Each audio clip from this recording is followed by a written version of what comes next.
then you can sequence them if it's a straightforward show that's well rehearsed, then you simply sequence them and go through. I was doing something like this. Totally, you know. Yeah. You have to get something about themselves. So many theatres are run down. Because so many people want to take their own. Yeah, I suppose that's not easy. Places use parameters with parameter processes. And their facilities really weren't. That's right. Because so many companies have their own set writing. Yeah.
You've brought this one and this one hasn't given at all. Stop him there. And that is so different. That is just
camera lens, in effect. It's just a straight camera lens.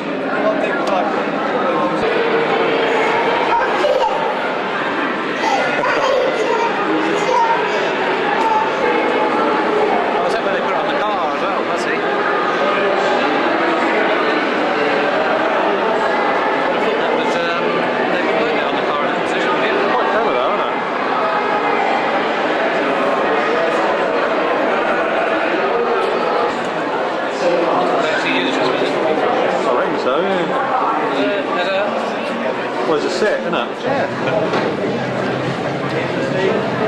Going, yes. Nothing. Good morning, ladies and gentlemen. Welcome to this cable store in a garage in Acton. You wonder what you're doing here. Emergency exits, front on the left, back on the left, back on the right. I refuse to do the life jacket drill. So welcome to Kendall Avenue, home of outside broadcast. About 40% of OBs is, about 40% of the Beebs output is outside broadcast. About half of ours is live, so it's quite good fun. The building you're in, we moved in here 26 years ago. Used to be Acton Aerodrome. Before that, it was a toffee factory. Until one night in 1935, they mixed some hot mints and got the recipe wrong. But we've had our own sticky moments here ever since then. Let's have a look back to a programme live every Saturday night about in the 1950s.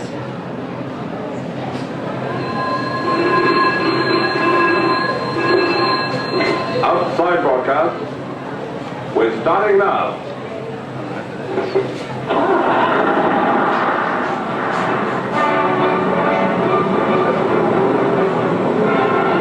So this is our old Wembley base. You'll see the commissioner salute as they go out. He was horrified when this was transmitted. He said, "Oh, don't salute drivers." Most upset.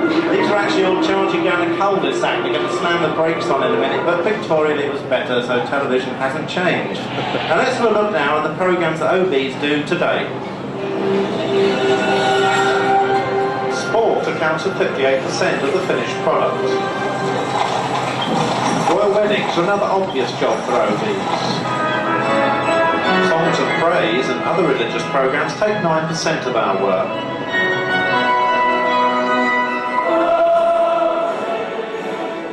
Whilst concerts, ballets, operas, the Royal Variety Show and pop concerts are often broadcast live to other countries and sometimes marketed as videos.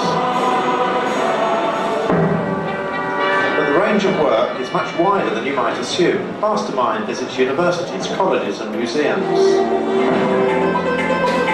Question Time tours the country to let regional audiences have their say. The Clone Show uses our smaller units and portable single cameras. The award-winning Narnia series is manned by our crews, and you can see how they record a scene from one of the episodes outside in the exhibition hall.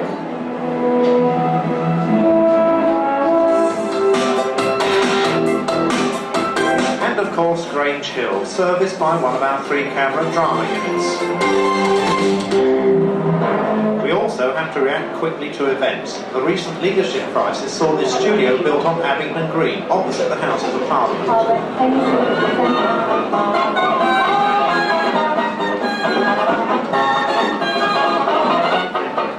Now let's have a look now at some of the vehicles we use on outside broadcast. The first one you'll see, the Type 5 scanner. This is London 6. This is the backbone of the OB fleet. They carry 6 to 8 cameras. The B-bone, 10 of them, 6 based in this building, £2 million each. But what does a scanner do? Let's turn to the handbook that all the engineers use when they join OBs. This is the I-Spy Guide to Television. There's the scanner in the middle. It brings the people and it controls the program and it has the technical equipment in it. You rig the cameras and you rig a cable. The riggers rig the cables back to the scanner. The cameraman composes the picture, zooms, points, focuses the camera. The engineer in the scanner is responsible for picture quality. He does the iris, the black level, gets the colour right. The sound crew will rig a commentary box. Again, the microphone's fed on cables back to the scanner. The sound mixer can then mix between the commentator's mic, the mic giving the general sound effects of the event, or the opening music of the programme on 1/4-inch tape. The director sits in the front of the camera looking at the 4 monitors here, or 5, whatever number he's got. Now he sees the pictures from the cameras all the time, and he cuts to whichever one he thinks is the right one, which we generally think is the wrong one. Now when his voice is fed to earphones on all the cameramen, the engineers and the sound guys. So everyone is listening to the director, he controls the programme from there. The pictures come out the back of the scanner, vision and sound, they go to this microwave dish, they can leap hilltop to hilltop with similar dishes, eventually they get back to London and they're transmitted on the network. Now on the Mastermind, we've sort of de-rigged the scanner into the Mastermind. You can go and have a go at all of that and actually make a programme in there. Now let's look now what you saw when you came in. This is one of the quietest weekends at OBs. Which is why we've done the show. But even though there's all those vehicles out there, we are actually making programmes today. Now there's 2 of these vehicles up at Wembley on the snooker. There's one at the other end loading to go to the Variety Club Awards with Wogan on Tuesday night in one of the London hotels. 2 camera units. There's one at number 10 Downing Street today, one at the Ministry of Defence. The third one's down there, and it did question time Thursday night at the Barbican. The single camera unit on its way back from Chepstow Racing, where it had covered in snow yesterday, and then the portable single camera. The equipment in this is on its way to Australia for a Songs of Praise. I hasten to add, not in the van. 2 videotape vehicles are up at Wembley. They're doing the slow-mo and the snooker, and when you see the highlights tonight, that have been edited on site in the vans and transmitted from Wembley. Mobile International Control Room also up at Wembley, and what they're doing is servicing the foreign commentators. Now, our colleagues from Comms have got a lot of vehicles out for live shows, and this is one of the Simon hoisters, the one you saw outside with the dish on the top. But Comms these days have other tasks, because we've now got the one-man radio camera. Here's the dish up on the gantry at Rugby, and you'll see the one-man radio camera on the touchline. Now, the advantage of it is you can get right in with the action. You're not trailing a cable, but you can go live. And there's Andre going. Now, Andre, in fact, tripped over last week and scored for Wales. And what we'd like to do, we'll invite, well, we've got Andre with us, I see. So come on, Andre. Actually, bring him up. He normally gets applause when he's finished, isn't he? Your approach tonight, Andre. Right, so let's try and have a look at what Andre's got here. He's got the one-man radio camera. We've got a shot of the... sorry, right, okay, I see what you're doing. The one-man, we're doing it a different way here because we've got the radio camera down there, so we're doing it twice. They didn't tell me. Thank you, Andy's got the radio camera. Thank you, Andy. Now, the aerial on the back is transmitting the picture. So the picture that you're seeing on the screen is being transmitted from that aerial and picked up over there by another Andy. That saves me having to remember their names. Now, if Andy pans the dish off, you'll see that we'll lose the picture. That's it. He's picked up another radio camera down there. In fact, it's what has happened. So come back on, Andy. There we are, and there's the picture back. Now, Dave down there can actually control the quality of this picture. So Dave can open the iris, shut the iris, or he can change the colour. Now, something like the Notting Hill Carnival, I could have a radio mic. The radio mic could be received on the camera here, and the 2 of us could go into Notting Hill Carnival, and the dish could be up on Westway. We could go up to 3/4 of a mile, no cables, just the 2 of us, not a big group of people who are likely to be thumped, and we can go live onto BBC 2. Thanks very much. Now, Andy will disappear into the exhibition now, and we'll just chase... There we go. There we go, so there goes Andy through the exhibition. We'll just... Now, what we've got on stage now, for those in the scanner for whom this is a surprise, Andre's brought the Steadicam on stage, but we don't actually have the radio camera mounted on it. So what we'll just show you now, what Andre has got here, we haven't got pictures from this camera, what we're showing is the harness. Now, as you can see, it's called Steadicam, used on feature films, pop shows, no hands, so what he can do, he can walk about, he can go up and down steps, he can run, and the camera stays steady and gives you a lovely swooping type of picture. Andre, in fact, has been offered a job with the Royal Ballet. Unfortunately, he learned to read and write, that ruled him out. Okay, thanks very much, Andre, and of course you can go up and down stairs, or you can mount this in the back of the vehicle.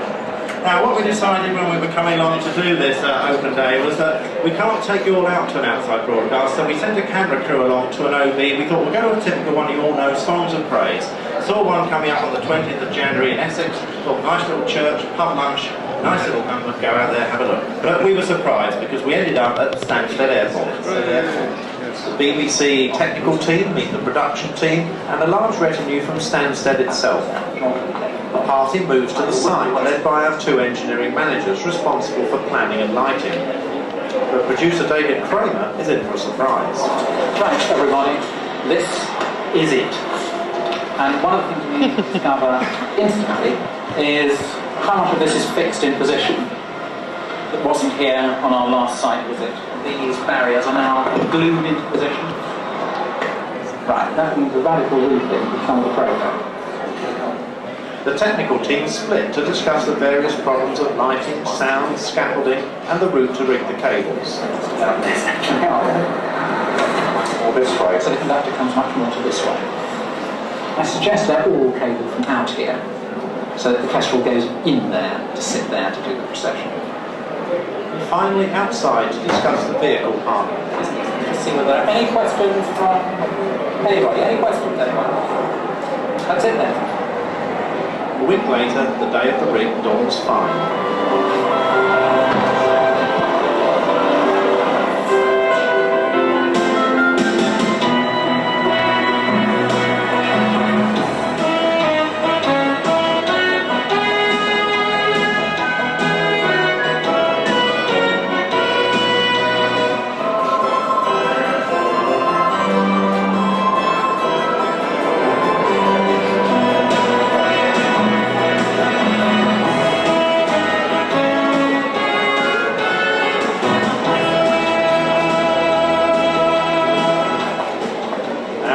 moment of truth. David Kramer enters for the first rehearsal. That's right. And this one's left. Just this end, I think it's alright. The way up.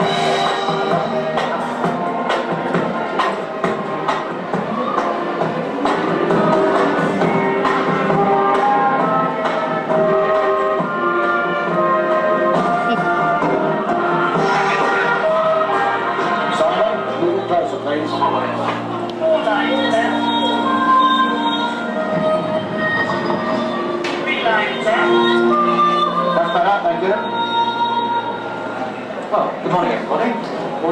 Shot 61, it's just a question. The next morning, David briefs the crew on shot changes. Yes, on the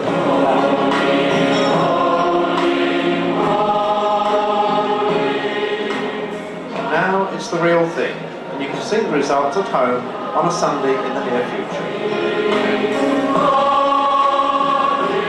As I mentioned, this was actually the 20th of January we shot this. You may remember the Gulf War started on the 16th, so they said, can we go live with this one? And then they thought, no, it's not appropriate coming from an airport. So in fact, at 3 days' notice, we had to mount a Songs of Praise at Westminster Abbey, and we had to run that live at the same time as this one was going on. So the same number of people, the same vehicles, all at Westminster Abbey doing a live Songs of Praise, because the one they had on tape wasn't particularly appropriate once the war had started. Now, communication is the clue to OBs. If we can all talk to each other, we're in with a chance. So sometimes about 90% of the sound guys' work is communication. So let's have a look out at the exhibition hall now. There we are. That's the shot of the camera in the pool. We can have a look, probably underwater with a bit of luck. Yes, thank you. And we can say to Peter, have you got any treasure down there? Greetings, Ian. Any treasure down there? There's a few coins which have been tossed into the pool for us. Nothing much, though. Yeah, Pete wants to emphasise it's lucky to throw money at underwater cameras. He hasn't quite got enough for his beer at lunchtime. Now, the difference of what we're doing here, what Hans and Lottie Hass did years ago, this is a full broadcast underwater camera. I can talk to the cameraman, he can talk to me. The picture quality has been controlled by an engineer outside in the car park. Now on the viewfinder, Pete can see that shot from the top, so he can tie in his shots with what's going on the surface. Now, have you got another underwater camera down there, Pete? Hasn't been producing very good pictures lately. Right, this is an unmanned camera, which is the cheaper way of doing it if you don't need too much flexibility. Now, we'll go to that one and see if we can... no, we won't. My friend outside hit the wrong button. That's the wrong button as well there, Steve. He's looking for it, he says. He's panicking. The guy doing the mixing is actually another engineering manager. The job we do, we plan and light these shows, so we're purely amateurs at this game. So there we are. There's Pete. Pete, how deep can you go with that equipment you've got there? Communications to me are not working desperately well at the moment, and I'm finding your voice very distorted. Okay, can you tell us how deep you can go? How deep? We can go down to 50 metres in depth, which is about 165 feet.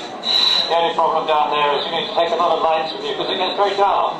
Okay, so it gets very dark if you don't go down that full depth. Thanks very much indeed to the underwater cameras for helping us out there. Now let's look at some programs which we did in the last year, which put up a little bit more effort than normal. BBC OB crews coming to their own when presented with a challenge. Here's a live Life on One on board Cross Channel Ferry, with cameras on the Dover Cliffs, on top of the mast, on deck, on the bridge, down in the lounge, and outside on the sponson deck. But nothing's new. We broadcast live from the Lord Warden back in 1953. On the bridge, everybody we captured had suddenly been soaked to the skin. Still on the channel theme, Tomorrow's World came live from the Channel Tunnel last April with cameras on the cliff top looking towards France. A radio camera live all the way down a 400-foot lift shaft, seen here following Cape Underground, before boarding a train and heading out under the sea. But most exciting of all, we laid 4 kilometres of fibre optic cable to the tunnel boring machine itself. We hope that we've got a camera right there at the cutting face. Hopefully, giving us pictures of the teeth actually clawing their way into the rock. Now, how did we do that? And first of all, if you want to know how you lay 16 cables down a 400-foot lift shaft, Matt standing at the back can tell you. You do it by standing on the top of the lift, and he coiled them up when nobody was looking by coming back up in a crane. documentary. We won't talk about that now. But anyway, let's go on to the other problem. It's quite a job, just the job to actually rig the cables to do a job like this, straight down a 400-foot lift shaft, put a heavy cable down. The time you've got about 350 foot, you're going after it. So it's quite a job to actually get a show like this on the road. This is the tunnel boring machine. This is a picture of a model of it. This bit rotates. It's got picks in the front which claw the chalk out. The whole thing moves this way. It is 28 feet in diameter. It is 800 feet long, and it takes 5 minutes to work your way through it on walkways. What we did, we took a plate out of there, TNL took a plate out of there, and our workshops made this device which we put in place of the plate. Now we've got a camera in the end, we've got lights, we've got a microphone down inside it. They had to make this to drawing, so these holes of the bolts had to be exactly right. They stopped drilling the channel tunnel for half an hour to let us try and fit it. We took the plate out and we fitted this in and bolted it in the place of the plate, and the camera at the front got those shots of the claws clawing into the chalk.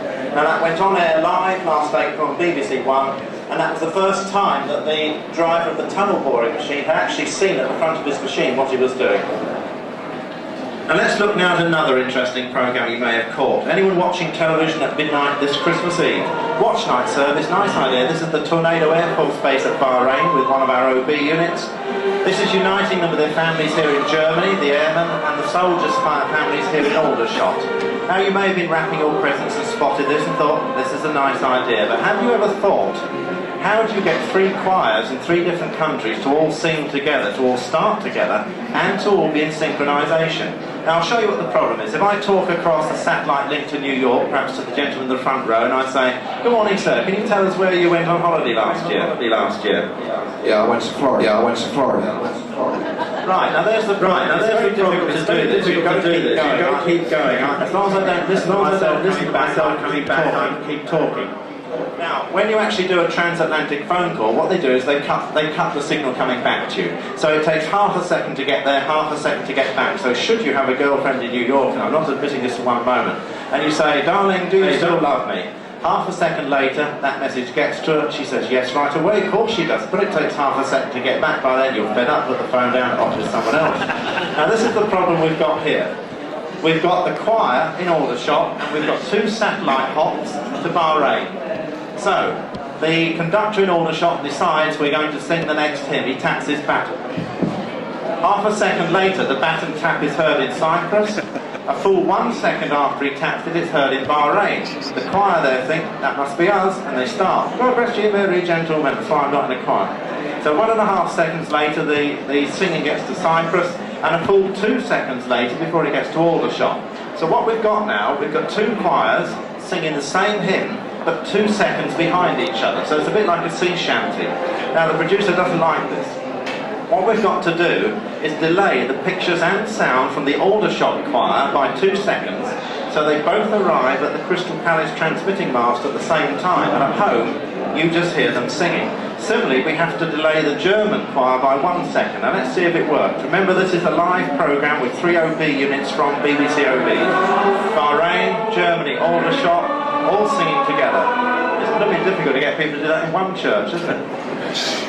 Now, you're now down to the next problem, because TV producers, being TV producers, now say, we want the moment where the soldier talks to his wife, preferably a pretty wife with a tiny baby.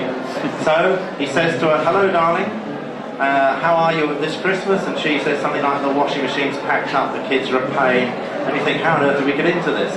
But you can't have that sort of conversation with the delay, as we've shown. So we've got to get rid of this delay. We have to lose 2 seconds of programme. So what we have to do, the vicar at Aldershot has to stop talking for 2 seconds. He speaks a sentence, hold it vicar, 1, 2, cue the vicar, away he goes again. During that moment we make the cut. And so you don't see any difference at home. You hear his sentence stop and start again immediately. We've lost 2 seconds. We can now have a conversation between the wife and the soldier. But now we want to go back and sing another hymn. We've got to get back into this situation. So the problem is, if we just make the cut, the programme goes direct, we cut it, and what we get is 2 seconds before. So we get the same bit of programme twice, the same 2 seconds of programme twice. This gives the vicar a very bad stutter. So what we've actually got to do is put another camera outside the church, take a shot of the church. So what we have to do is we have to go to the shot of the church, then make the cut, sort out the two choirs, and then come off the outside and go again. Now you may be confused by that explanation. Believe me, the crew were, but it worked. We can provide specialised cameras rigged to order. The gyro-stabilised heli-tele camera allows a zoom in from the permitted height of 1,000 feet to watch the leaders in the London Marathon. This is a live camera mounted on a racing bike with the pictures relayed by a helicopter. Whoops. Now, live on the Big Dipper in Blackpool last summer with 3 cameras mixed by an engineer at the front car, and boy did he have a bruised shoulder some weeks after. A camera was mounted in the Lord Mayor's coach with the pictures transmitted by a comms engineer disguised as a pikeman. And some wonderful live pictures from inside a Lancaster at this year's Battle of Britain flypast. Here we come in over the lead-in lights 100 yards apart. Okay, so they did that in the 1950s too. There's the white line seen through the Bombay.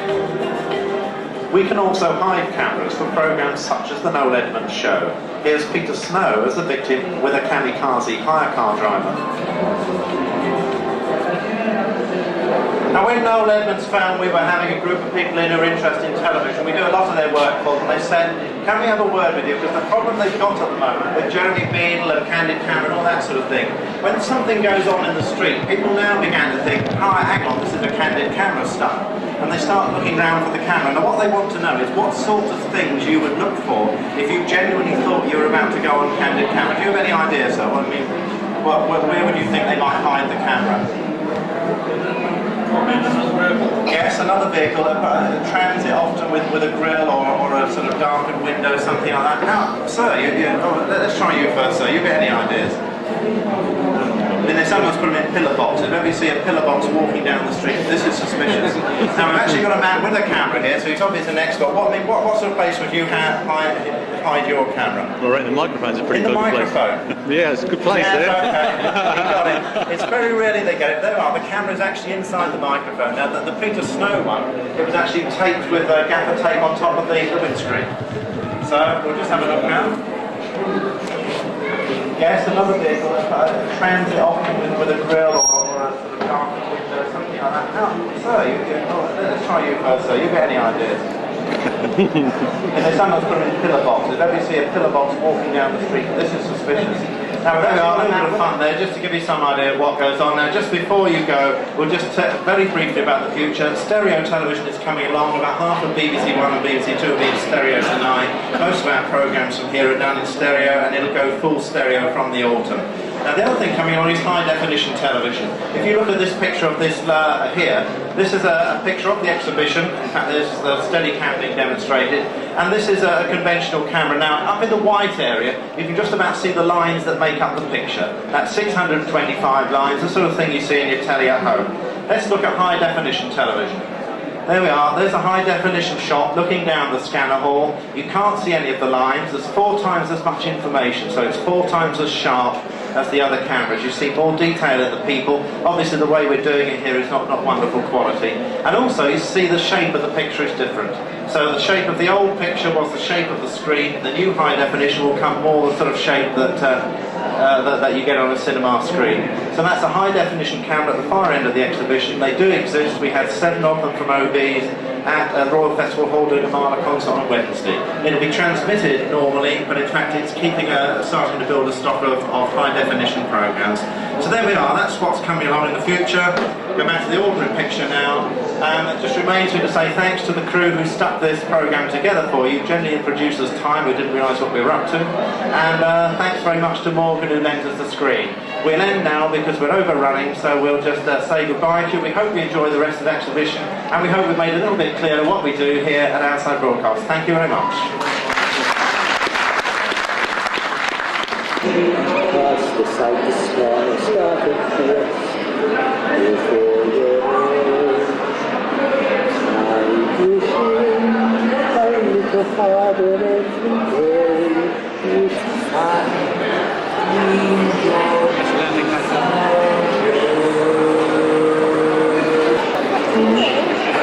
What do I eat?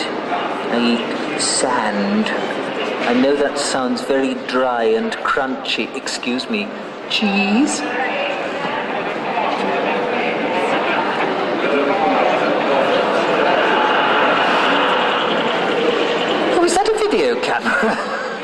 I'm sorry, I was posing because I thought it was a still camera. Oh dear. Sorry, I'll carry on talking now. Well, I eat sand, which is the only thing that really does me any good. Is your top left whisker feeling any better? Yeah, my top left whisker's fine today, thank you.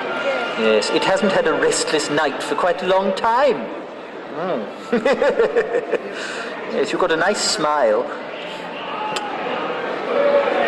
Oh.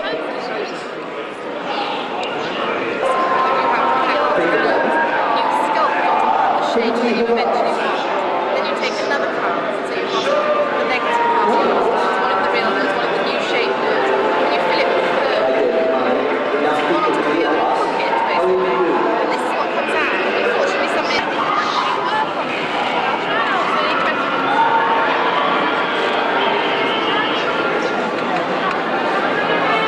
He's marvellous. Thank you. He's marvellous. Did you hear that, everybody? He's marvellous. Waiting for the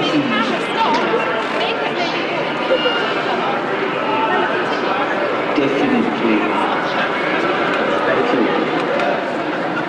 I'm glad there's no doubt.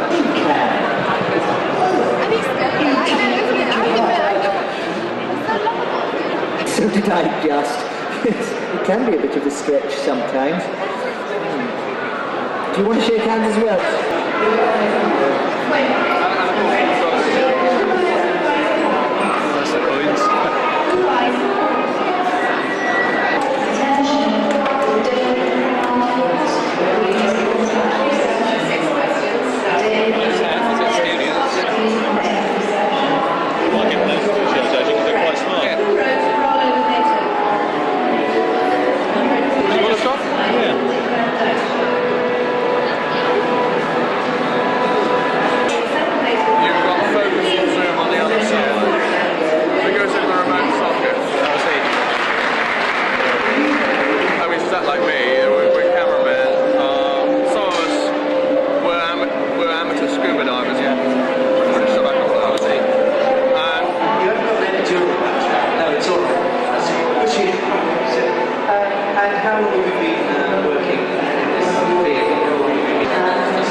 Every time we built this technical quality, I think once it got the end picture, it just gives you the gist of what's taken in bits. Obviously, we don't notice. Still appreciate it. And I don't appreciate it. Is it how the blue yeah, there's just and we standard technique. So you look at a lot of the lighting, then it burns out, and you've got to take it out and get it. Because you've got to change something. If that's too bright, I want to double it up. You see, if you I'll give you that. Let me just put this back on. Lights, 3/4 backlights.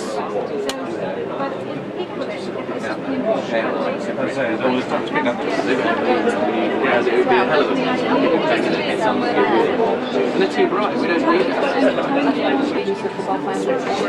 Which do you prefer when we go for they're very different, and it's nice to have the contrast. Football is sort of, it's one day, normally a roaming travel off, stay overnight, one night. In fact, that new unit's got lots of gear in it. or Ikigami. Ikigami, you may not have heard of those, because Ikigami only make broadcasting videos, whereas You're not just doing get an idea of the weight.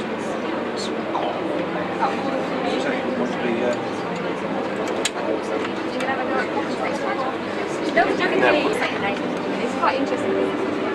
Right, that's the weight of the camera. Imagine wearing that great harness thing. Would the camera be the same weight? A little. That's true, yeah, that's right. This one's very, very steady. Tell us about it. This is one of our commentators. One of our golf commentators. So he knows exactly I want to hear you. At least they're not swearing. See, if you're Not like that at all. Well, read out the leaderboard. Tell them the leaderboard. behind Read you. it out. There. You know who's not in There, so you can put your hand I in would follow. this grip. It's not a pistol grip, it's a slide thing. Oh, I'm there, man. Australia. Payne Stewart. Very good. Mike Reed. Focus is down the front here. You do that with your left hand. The young Englishman. Man in front, David yeah. Spence. It can be remote control, but Nick Price of South Africa. Nick was South Africa. Very good. but you've actually put it quite a long way forward.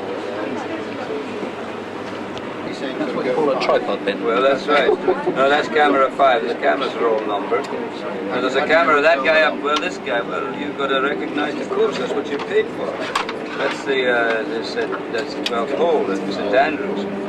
And the pin is set on a slope, so we know that if the ball stops quickly, it can run back. See? There it goes. So that's what's a confusing part. Sometimes it's the hole. And you've got the number 8 camera. Yeah, but if you knew that Val was in the last match and that ball he picked up doesn't belong to his ball there it is, you see? That's because it's a shared at St Andrews. So someone might think, oh, all three have played, but this is the third man. It's also unplanned to play. A very high percentage of stuff would actually go to a set line. I think of BBC 1 running if you're on BBC 2 or BBC 2 if you're on BBC 1, you can correct that and listen to their show as well. If Scotland was playing England at football on this.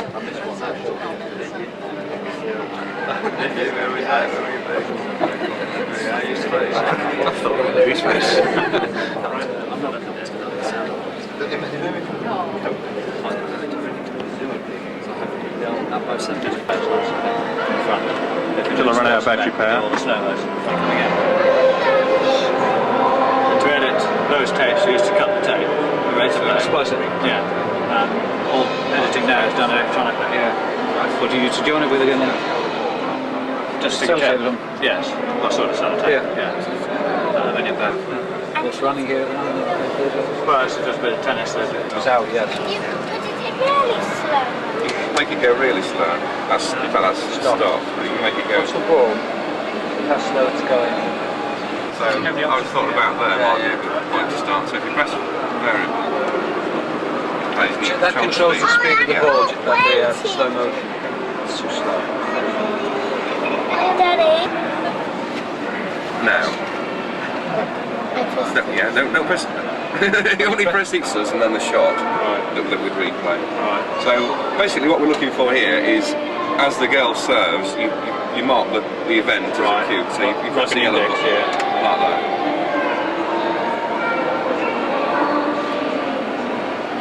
Okay, we want to see that again. So we press that button and it goes back to the point I marked. And it waits for you. And the karaoke element.